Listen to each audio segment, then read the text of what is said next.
बोलिए श्री प्राणनाथ प्यारे की जय। बोलिए श्री सतगुरु महाराज की जय।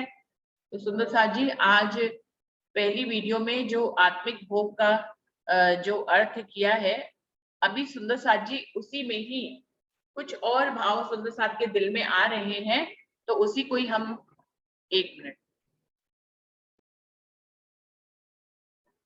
तो सुंदर साथ जी और कुछ भी भाव सुंदर साथ को समझ में आया है तो जरूर से इसके बारे में बताएंगे।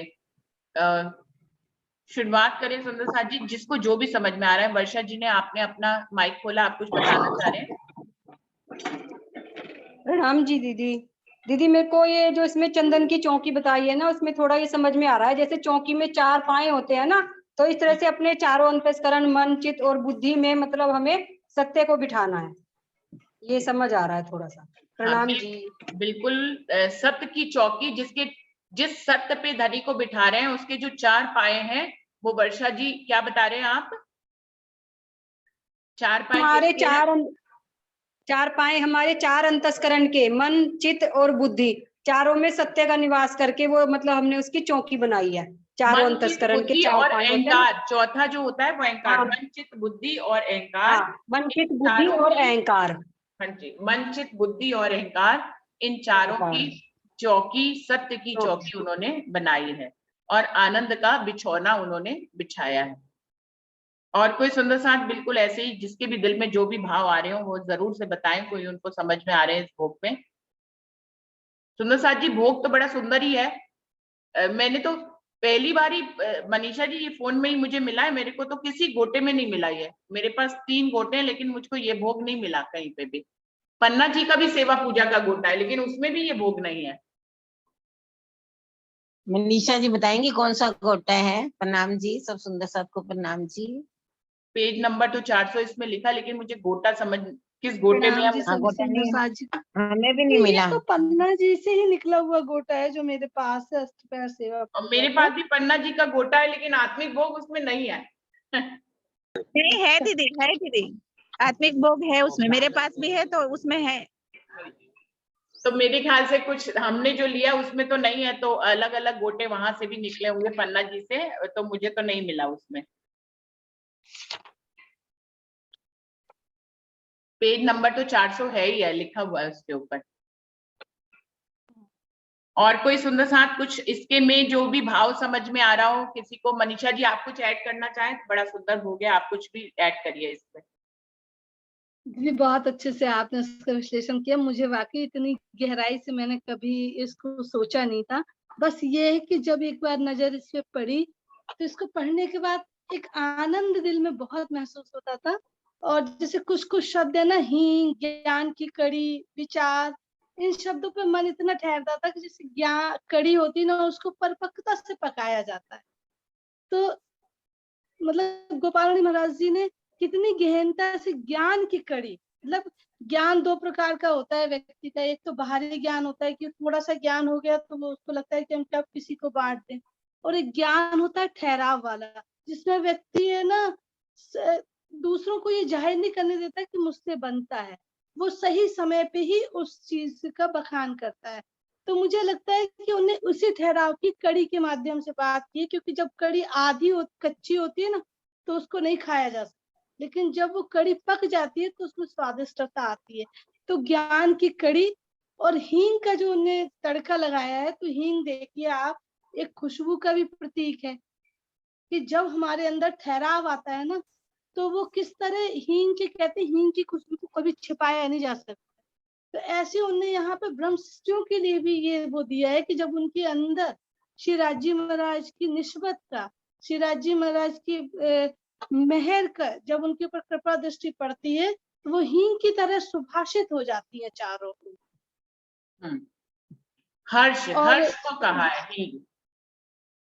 हाँ, तो जो तड़का लगाया ना, तो वही हमारे अंदर जब राज्य का इश्क आ जाता है ना, तो हम भी उसी तरह मतलब शब्दों को देखिए, दूसरे बुद्धि की नीर, भक्ति की बीड़ी। अब बुद्धि की नीर क्या है? जल, जल की उपमा उन्होंने दी है कि जैसे बुद्धि में है ना चतुरता होती है बहुत अधिक, लेकिन उन्होंने उसमें भक्ति का नीर बहा दिया। मतलब जल जो है वो कितना हल्का होता है।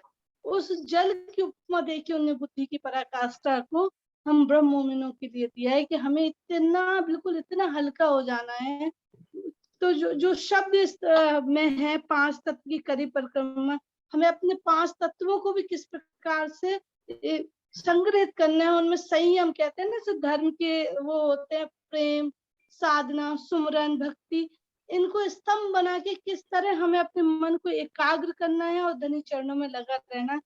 तो बस बाकी आज दीदी ने बहुत अच्छे से विश्लेषण किया, मुझे भी इतना कुछ इसका पता नहीं था, बस आनंद मिलता था इसको पढ़ने में, तो मैंने सुंदर शास्त्र सोचा कि उनको इससे परिचित कराया जाए।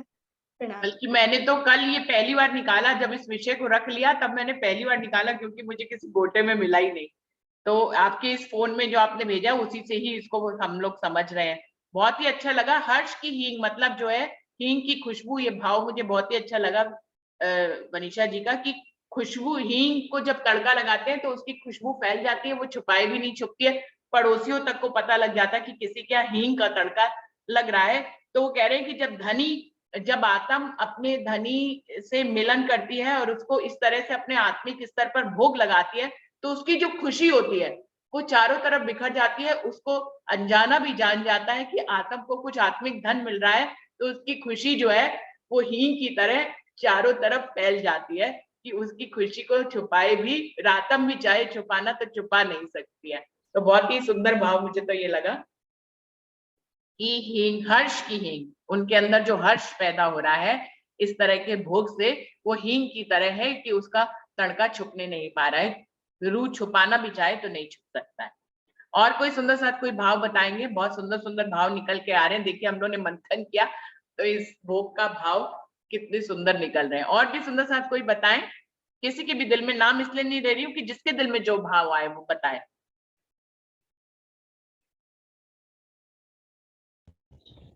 और बताएं सुंदर साथ जी। प्रणाम सुंदर साथ जी। प्रणाम जी। हमने तो ये जो आत्मिक भोग है ना, वो करीब 20 साल पहले ही पढ़ा था, शिवा पूजा की किताब में, गोटा की पन्ना के, और उस पर से ही हमने अपने जीवन को इस प्रकार से निछावर कर दिया राज्य के ऊपर कि इसमें से तीनों सृष्टियों की पहचान निकलती है पूरी, इन सब बातों को करने से। ब्रह्म सृष्टि को कुछ करना ही नहीं है, जो कुछ नहीं करती वो ब्रह्म सृष्टि। जो कुछ करती है, ये कुछ का मतलब यहाँ माया ब्रह्म है, जो कुछ नहीं करती वो ब्रह्म सृष्टि, और जो कुछ करती है थोड़ा बहुत वो ईश्वरी सृष्टि, और जो सब कुछ करती है वो जीव सृष्टि। तो इस प्रकार के भोग से तीनों सृष्टियों की पहचान होती है। और हम जब भी अपनी दिनचर्या करते हैं कई सालों से, तो हम सिर्फ आत्मिक तौर पर ही परमात्मा की पूजा उपासना करते हैं, वही ब्रह्म सृष्टि की पहचान है। और जो दिखावटी पूजा पाठ है, पंच तत्वों के सहायता से राज्य की पूजा करते हैं, वो ईश्वरीय सृष्टि के गुण हो जाते हैं। और पंच तत्वों के माध्यम से, पंच तत्वों की पूजा, पंच तत्वों के माध्यम से उनके लिए बने हुए देवी देवता जितने भी हैं, सब कुछ है, ये क्षर जगत की पूजा होती है, ये सारी जीव सृष्टि की है। अब ये तीनों गुण जो ब्रह्म सृष्टि, ईश्वरी सृष्टि और जीव सृष्टि के, हम सबके बीच में हमेशा उपस्थित रहते हैं। समय अनुसार हम कभी ब्रह्म सृष्टि बन जाते हैं, समय अनुसार हम ईश्वरी सृष्टि बन जाते हैं, और समय अनुसार हम जीव सृष्टि का रोल निभाते हैं। तो ये भोग के माध्यम से मुझे तो पहले ही समझ में आ चुका था, आज बड़ा अच्छा मौका मिला, इसके माध्यम से मैं अपनी बात रख रहा हूँ कि जो कुछ नहीं करती वो ब्रह्म सृष्टि, जो थोड़ा बहुत करती है वो ईश्वरी सृष्टि, और जो सब कुछ करती है माया का काम वो जीव सृष्टि। इस प्रकार से तीनों सृष्टियां हमारे भीतर है। तो हमें क्या करना चाहिए? आत्मा से परमात्मा की पूजा उपासना करें, उसके अंदर ये भोग भी शामिल हो जाता है, और हमारी पूजा, दिया, बत्ती, दीप, धूप, जितनी चीजें बताई गई है, ये सब आत्म स्तर पे होते हैं, तो वो ब्रह्म सृष्टि की पहचान है। प्रणाम जी। प्रणाम जी। कठिन है लेकिन असंभव नहीं है अपनी सोच बनाने के लिए। प्रणाम। प्रणाम जी। और मनीषा दीदी, एक बात और जानना चाहूंगी कि ये बोला कैसे, इसकी राग क्या है इस भोग की बोलने की? अगर आपको पता हो तो बोल के दिखाइए। दीदी मुझे नहीं पता है। बस अच्छा। मैं तो ये बीच में कभी कभी बीच में क्या लगभग रोज ही मैं इसको एक बार जरूर पढ़ लेती हूँ कि भाई आत्मिक भोग है, तो शायद कभी राज्य की मेहर से हम सबके अंदर भी ऐसा आ जाए। क्योंकि मुझे लगता है इसको पढ़ने के बाद आत्म दृढ़ होती है, जब हम बाहर कर सब कभी कभी सुंदर साथ कहते हैं ना कि मैंने ये नहीं कर पाई, राज्य को भोग नहीं, तो गोपाल मणि महाराज जी ने हम लोग के लिए एक बहुत अच्छा सिखापन दिया है कि हमें अपने अंदर ही सारी राज्य के लिए सारी चीजों की शुरुआत अपने आत्म से करके ही पर आत्म के चरणों में, उस श्री राज्य के चरणों में हमें ये पहुंचाना है। और मैं पूछूंगी अगर किसी को इसकी राग पता होगी तो निश्चित आप सब तक पहुंचाऊंगी। प्रणाम। क्योंकि अगर इसको हम मंदिर में बोले भी तो किस राग में बोले, तो वो तो मुझे समझ में ही नहीं आया। मतलब ये संदेशा तो सब तक पहुंचना चाहिए। बहुत सुंदर भोग है, तो हम लोग मंदिर में भी कभी भोग लगता है तो सबके सामने बोले तो इसकी राग तो आनी चाहिए। राग तो बिल्कुल मुझे समझ में भी नहीं आई कि कैसे बोलेंगे। और सुंदर साथ को कोई भाव समझ में आ रहा हो तो जरूर से बोले। प्रणाम जी। प्रणाम जी। मैं ये कह रही हूँ कि जो हमारे भजन गाने वाले सुंदर साथ है ना, जैसे पंकज और बंटू भैया, अगर उनको हाँ आप ये देंगे ना तो वो इसकी धुन बना भी देंगे अच्छी सी। हाँ, ये भी है। बिल्कुल। तो सुंदर साथ तो बहुत पक्का प्रवीण है। पर मैंने कहा, मैंने इसलिए पूछा कि शायद कोई बेसिक राग हो ही। हाँ हाँ, तो हाँ, हो सकती है जो लेकिन लेकिन दीदी एक हाँ बात ये भी है कि है ना, ज्यादातर है ना सेवा पूजा की कुछ कुछ चीजों को ही लोग बहुत अच्छे से देखते हैं। हो सकता है कि बहुत कुछ लोगों की इस पे नजर ही नहीं गई हो, ये जब बात हमारी भी हो सेवा सकती पूजा है। में है ही नहीं बहुत तो सारी नजर गोटा कहाँ जी से बहुत सारी जाएगी? चीजें। तीन ये सेवा सबके पूजा के पास गोटे। सबके पास पहुंचा नहीं हुआ ना। इसका प्रिंट जो है कि जैसे जितने भी सेवा पूजा के हैं किसी किसी में है ना ये छपा हुआ भोग ये वाला। तो जब हम्म। सबके पास पहुंचेगा तो सब पढ़ेंगे तो जानेंगे। हम्म। लेकिन बहुत अच्छी बात है कि आत्मिक भोग, तो वैसे तो हम सब कुछ ही आत्म से ही करते हैं, करना ही हमको आत्म से है। लेकिन ये है कि बस ये आत्मिक भोग विशेष रूप से जो बनाया गया, बहुत अच्छा, शब्दावली भी अच्छी, भाव भी अच्छे हैं, सब बहुत आनंद आया। सुंदर साथ जी, एक बात और ऐड करना चाहूंगी कि गोपाल दास जी के ये भाव थे जिसमें उन्होंने कड़ी बनाई है और रोटी फुल्का दाल बनाई है और जो है बड़े बनाए हैं। ऐसे ही सुंदर साथ अपने आत्मिक भोग में कुछ भी बना सकते हैं। वो भरमा आलू बना सकते हैं। वो कोई और सब्जी बना सकते हैं। ये उनके भाव है, हम सब बीच में जोड़ सकते हैं। यही वाले व्यंजन, ये वाले व्यंजन गोपाल दास जी ने लिख की आत्म ने लिए हैं। आप कोई और व्यंजन भी बना सकते हैं, उसमें ऐड कर सकते हैं। किसी को कोई और व्यंजन समझ में आ रहा हो अपने दिल में तो वो जरूर हमसे शेयर करे अभी के अभी कि उनको कोई और चीज समझ में आ रही है। कि किसी ने राजमा बनाए हैं, किसी ने छोले बनाए हैं, तो अच्छा लगेगा कि हम अपने भावों से किस तरह से धनी के को समर्पित करें आत्मिक स्वरूप में कोई और व्यंजन बना के।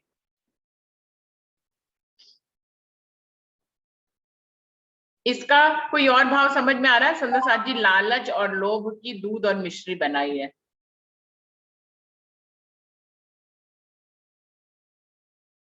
दीदी दोनों चीज होती है ना, जैसे मतलब लोग, मतलब उसमें लालच होता है तो मतलब एक तरह से मिठास से मतलब है ना थोड़ा। जैसे लालच होता है उसका लगाव, मतलब उसकी तरफ खिंचाव ज्यादा होता है। इस तरह से इंसान का मतलब मीठे के प्रति थोड़ा खिंचाव होता है। तो कुछ उससे ऐसा लगता है कि भाई इसलिए लोभ और लालच, उनमें दोनों में ही मतलब एक तरह से चिपका हुआपन समझो या आकर्षण समझो, थोड़ा मिठास जैसे उसमें होती है मीठी चीजों में। इस तरह से लोभ और लालच का, इंसान को लोभ और लालच के प्रति आकर्षण ज्यादा होता है ना। कुछ ऐसे से समझ में आ रहा है थोड़ा थोड़ा। प्रणाम जी। प्रणाम जी। और कोई सुंदर साथ कोई भाव समर्पित करना चाहेंगे?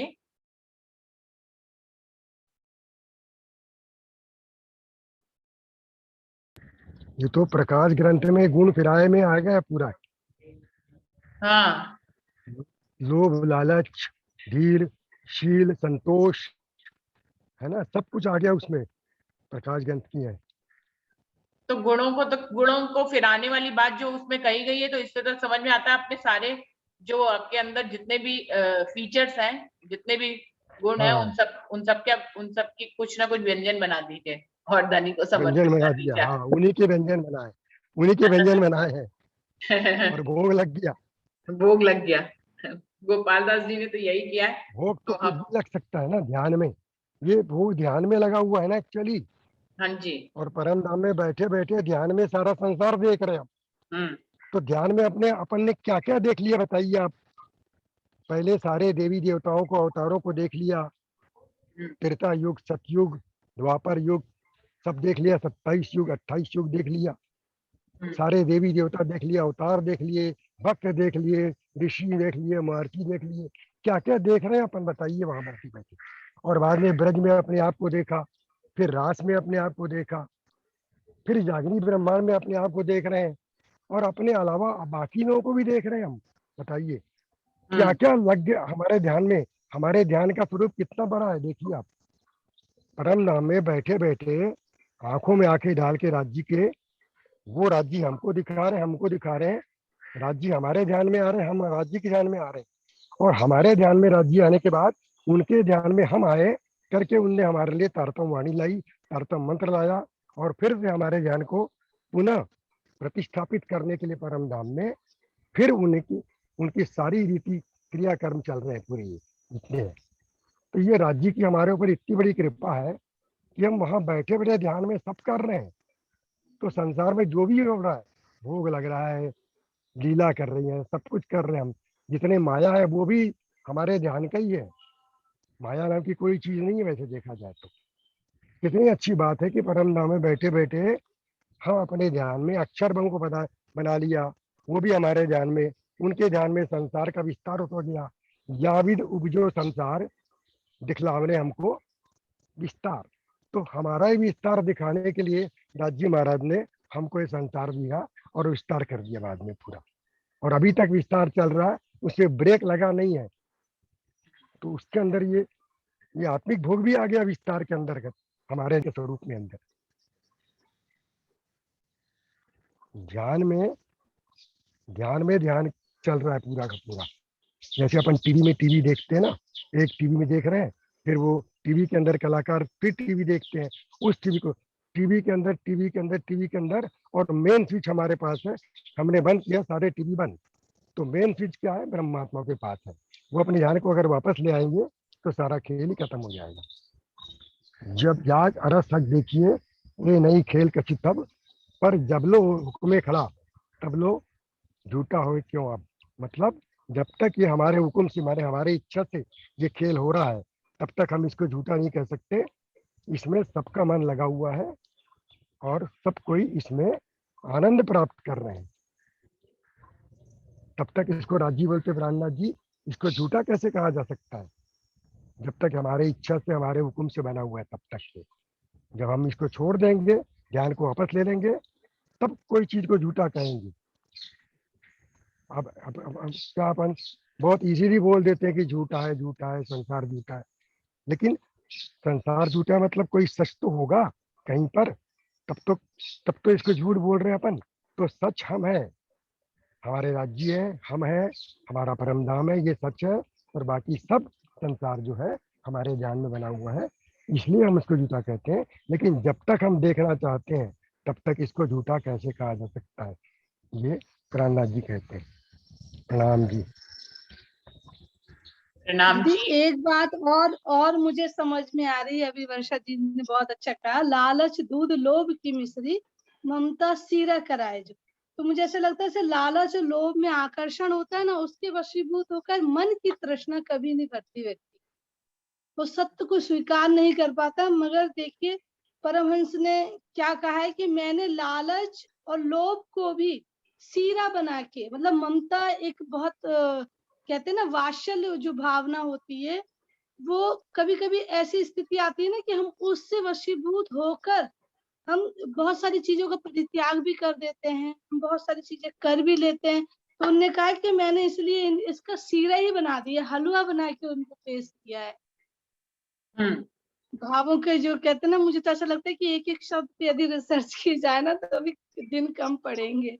हाँ हाँ बिल्कुल, तभी तो सोच आप देखिए हमारे परमहंसों की, मुझे तो एक एक शब्द पढ़ के ऐसा लगता है कि जैसे उनने गोपाल मणि महाराज जी ने हमारे 14 राज्य के 14 अंगों का विश्लेषण जैसे किया, वैसे उनने आत्मिक भोग का एक बड़ा ही सुंदर परिकाष्ठा हमारे सामने दी है। प्रेम जी, प्रणाम जी।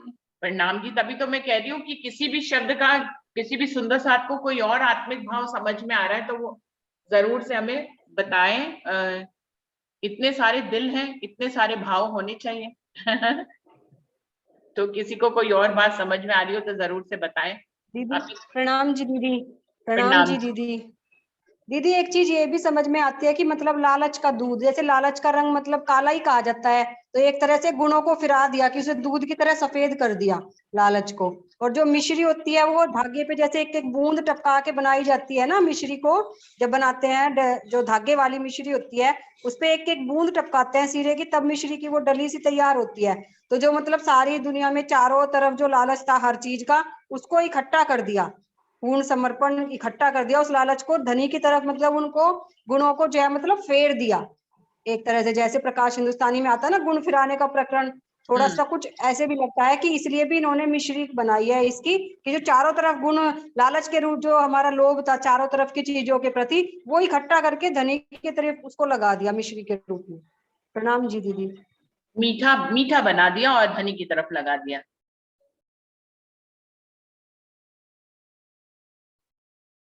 और कोई सुंदर साथ कुछ बताएं।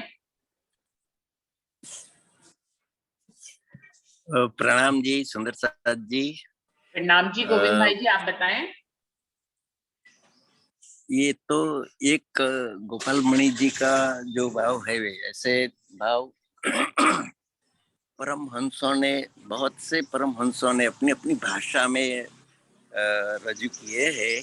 वो कैसे समर्पित हो गए हैं राज्य के चरणों में और राज्य के दिल से कैसे मिल गए हैं, ये बातें सब बताई गई है। मेरा तो ये भाव है कि ये भोग ही हमें बताया तो इतना आनंद आया हमें। तो हमें पूरे दिन की जो सेवा पूजा करते हैं ना राज्य की, वो सब सेवा पूजा में सुबह से लेके शाम तक हम जैसे ये भोग का इतना अच्छी तरह से हमने हमारे सब दुर्गुणों को कैसे हमें समर्पित करके हम राज्य के दिल तक पहुंच सके। तो सुबह से शाम तक की जो भी सेवा पूजा हम करते हैं राज्य महाराज के साथ में सानिध्य में रहते, तो ऐसे ही ये सब भाव सुबह से होके शाम तक की सेवा पूजा में भी डालेंगे ना सुंदर साथ जी, तो हम तो राज्य के दिल में ही बैठे महसूस करेंगे इधर। यही मेरा भाव है सुंदर साथ जी। प्रणाम जी, प्रणाम जी, सब सुंदर साथ जी को प्रणाम। सही है, इस तरह से आत्मिक ढंग से हम यदि अपने सारे गुण इंद्रियों को धनी में ही लगा लेंगे तो हम सुबह से लेकर शाम तक धनी के ही हृदय में विराजमान रहेंगे और धनी हमारे हृदय में विराजमान रहेंगे। तो एक माध्यम बताया हमारे परमहंसों ने कि कैसे हम अपने आप को धनी पर न्यौछावर कर सकते हैं और कैसे उनके साथ हम अपना लिंक बनाए रख सकते हैं। किसी भी चीज के तरह से, किसी भी व्यंजन की तरह हम उनसे लिंक बना सकते हैं। बहुत सुंदर है। कोई और सुंदर साथ आए कुछ बताने के लिए?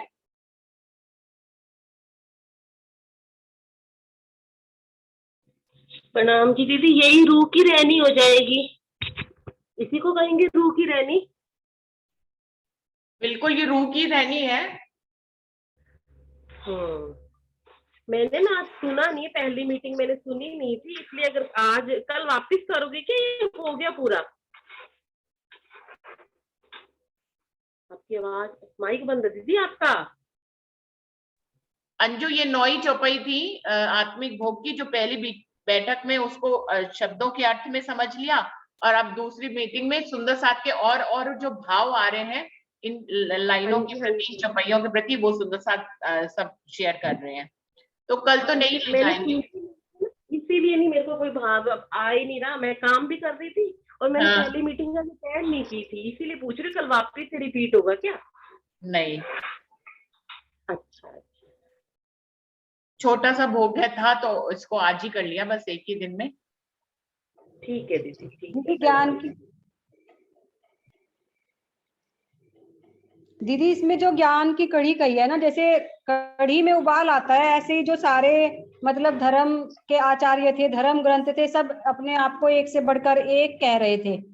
इस दुनिया में सब एक से, जैसे कड़ी में उबाल आता है, सब एक के ऊपर एक अपने धर्म को रख रहे थे। लेकिन जब राज्य की कुलजम स्वरूप वाणी आई तो सबका समाविष्ट इसमें हो गया और ठहराव आ गया। जैसे कड़ी पकने के बाद फिर उसमें उबाल नहीं आता, उसमें एक ठहराव सा आ जाता है। इस तरह से सारे ग्रंथों के जो अर्थ थे उनका रहस्य खुल गया और उनका समावेश जो है ना हमारी राज्य की कुलजम स्वरूप वाणी में आ गया।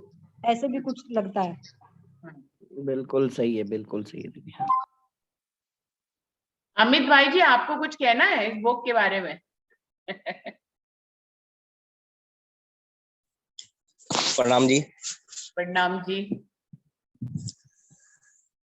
सुंदर जी, मुझे इस पे कुछ नहीं कहना क्योंकि मैंने आज तक भोग लगाया ही नहीं।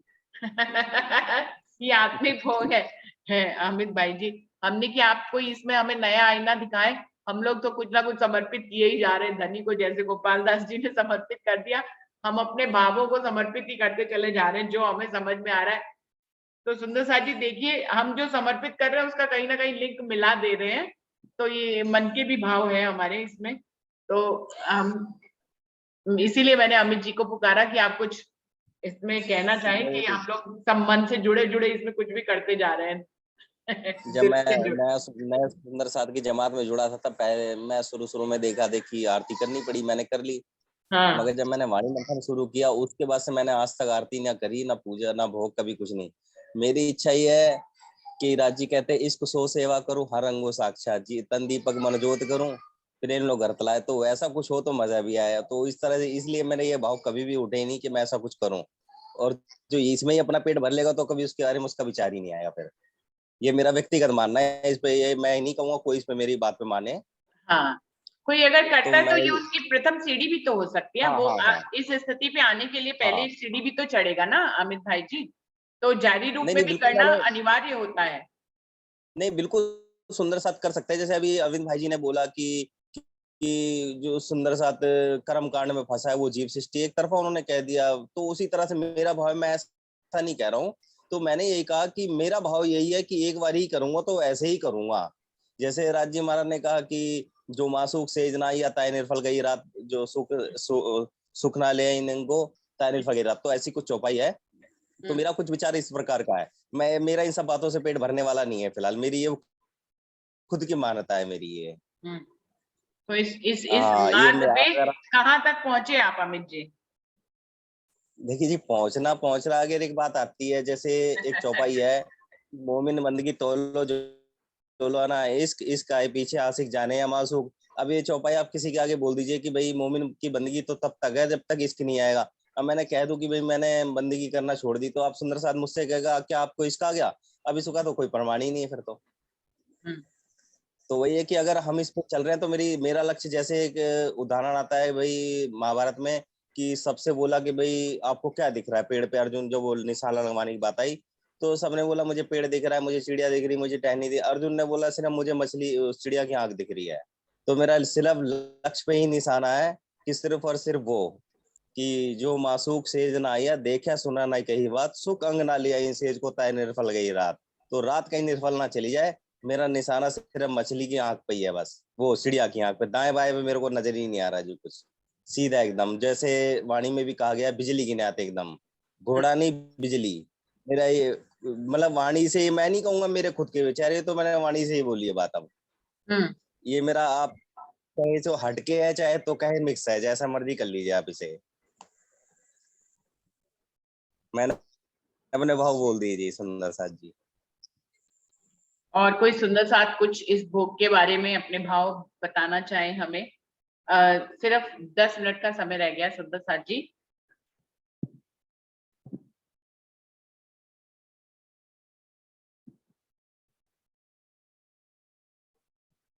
श्री राज जी के नाम से सुंदर साथ ज्वाइन हुए हैं। सुंदर साथ जी, आप हमारे सामने आए अपना वीडियो और माइक खोलकर, तो हम लोग आपको प्रणाम करें।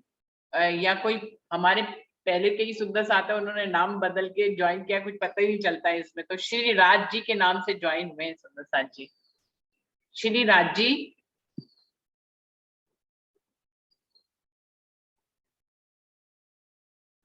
और कोई सुंदर साथ कुछ कहना चाहेंगे? तो मेरे ख्याल से सभी सुंदर साथ ने अपने भाव समर्पित कर दिए हैं इसमें, और कुछ और कभी समझ में है कि जैसे हमारे घर में राज्य की बैठक बनाई हुई है, तो हम जैसे चलते फिरते घर में चलते फिरते, तो जैसे ये सीने पे हाथ रख दिया और सर झुका दिया, मतलब यही समर्पण का भाव है। राज्य को हर पल पल हम प्रणाम करते हैं, मतलब ये भी एक भाव है। ये आत्मीय हम प्रणाम राज्य से मिलते हैं, आत्मा से मिलते हैं। जैसे वहीं से निकले, मंदिर हमारा सामने है, तो जैसे सीने पे हाथ रख दिया और सर झुकाया, तो ये भी एक भाव है राज्य को समर्पण होने का, ये भी भाव है। बिल्कुल, ये तो उसकी हेडिंग में ही छुपा हुआ है हरीश भाई जी। आत्मिक भोग मतलब सब कुछ आत्मिक स्तर पे ही वो कर रहे हैं गोपाल दास जी, और हमें भी यही मैसेज दे रहे हैं कि आत्मिक स्तर पे कुछ भी कर सकते हैं, आप भोग भी लगा सकते हैं, चाहे आपने कोई भोग बनाने का अनुकर्म किया हो या नहीं किया हो, आप मन के अपने हृदय के गुणंग इंद्रियों से ही भोग बनाकर धनी को समर्पित कर सकते हैं। तो बहुत ही सुंदर। प्रणाम जी। हाँ जी, प्रणाम जी। सुंदर साथ जी, इस पे एक बात मैं और ऐड करना चाहता हूँ, जैसे कि हम भी आवाज चली गई आपकी अमित भाई की? आवाज आ रही है? आ रही है दीदी, आ रही है। हाँ, बिल्कुल आ रही है।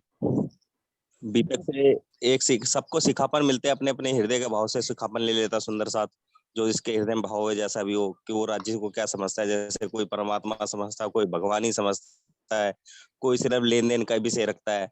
तो मैंने उससे एक सिखापन लिया था अपने लिए, कि बीतक में सुना है कि इंद्रावती जी ने राज्य को पिंजरे बंद कर रखा तोता बना के, और फिर ये भी कहा एक चौपाई आती, जेम नाचू तेम नचाऊं, मैं जैसे चाहूं वैसे आपको नचाऊंगी, मैं जैसा चाहूंगी आप वैसे नाचोगे। तो मेरा मानना यह है कि मैं किसी की भी भावना को आघात नहीं पहुंचाता हूँ। मेरा मानना यह है कि जो सुंदर साथ कोई भी हो, या कि अगर मैं भोग लगाने में रह जाऊं या मैं आरती पूजा करने में रह जाऊं, मैं इस उनको खुश रिझाने में लगा रहा हूं, तो मुझे नहीं लगता मैं कभी इस लक्ष्य पर पहुंच पाऊंगा कि जेम ना तू तेम नचाऊं। मेरा मानना है कि मैं अपनी बात बता रहा हूँ कि मुझे लगता है कि मैं उन्हें पिंजरे में बंद करने की फिराक में हूँ फिलहाल। कुछ ऐसा हो, मतलब स्पेशल कुछ पूजा पाठ का विषय नहीं, क्योंकि हमारा पूजा पाठ का विषय ही नहीं है, हमारा राज्य से संबंध आत्म का है। हम तो खेल में आए हैं, अगर हम उन्हें पूज रहे हैं तो कोई भगवान नहीं है हमारे, वो हम तो खेल में आए। तो मेरा मानना यही कि खेल है, तो एक बारी राज्य को पिंजरे में अगर बंद कर लिया तो फिर बात ही अलग हो जाएगी। यही कहना था मेरा, बस कुछ मतलब बड़ा हो, कुछ बड़ा हो, इंद्रावती जैसा हो कुछ। प्रणाम जी। कुछ इंद्रावती जैसा हो, है? बिल्कुल बिल्कुल सही बात है। यही एक सबसे मेन सिखापन मेरे को यही लिया है मैंने उसमें, कि खुश हो तो बड़ा हो, छोटा मोटा नहीं। पूजा पाठ करने वाला संग नहीं, आरती भोग ये मैं किसी को नहीं कह रहा हूँ, ये सब खैर होगा, इसमें तो करना ही करना है, ये तो सब करेंगे, ये तो XYZ सबको ही करना है। कुछ बड़ा ही हो, चाहे अपना सब कुछ चला जाए, मगर सब कुछ आ भी जाए फिर। बिल्कुल अमित भाई मेरा मानना है कि कुछ बड़ा ही आना चाहिए। और अगर एक बारी मौका मिला है, एक बारी मौका मिला है, हमें दोबारा मौका नहीं मिलेगा। ये कि हम जाएं राज्य से कहें राज्य नहीं चौथा खेल बना दो, हमें एक बारी और मौका दो, ऐसा कुछ होने वाला नहीं है। तो कुछ वेरी वेरी स्पेशल होना चाहिए, एकदम सबसे सरप्राइज। जैसे इंद्रावती जी ने कहे सब कुछ करा, हारी भी, सब कुछ किया, कष्ट भी झेले, मगर लास्ट में उन्होंने क्या कह दिया, जेम नाचू तेम नचाऊं, पिंजरे में बंद कर लिया। कुछ ऐसा होना चाहिए बस। बहुत सुंदर, अमित जी के भाव बहुत सुंदर है, और कुछ बड़ा होना चाहिए। लेकिन हम लोग कुछ ऐसे लोग हैं, हम लोग छोटे छोटे पे भी चलेगा काम, कुछ हो तो सही चाहे छोटा ही हो, बड़ा तो जब होगा होगा, कुछ छोटा ही हो, सिर्फ धनी के साथ जुड़े रहना ही चाहिए। तो सुंदर साथ जी, बैठक यहीं पे ही समाप्त करते हैं, हम लोग प्रणाम कर लेते हैं, क्योंकि अभी और कोई सुंदर साथ कुछ बोल नहीं रहा है, तो प्रणाम कर लेते हैं। प्रणाम जी सुंदर साथ जी, प्रणाम जी। प्रणाम जी, सभी सुंदर साथ जी को प्रणाम जी। प्रणाम जी, प्रणाम जी, प्रणाम जी, प्रणाम जी, प्रणाम जी। प्रणाम जी, प्रणाम जी। प्रणाम जी, प्रणाम जी, सभी प्रणाम। सुप्रभात।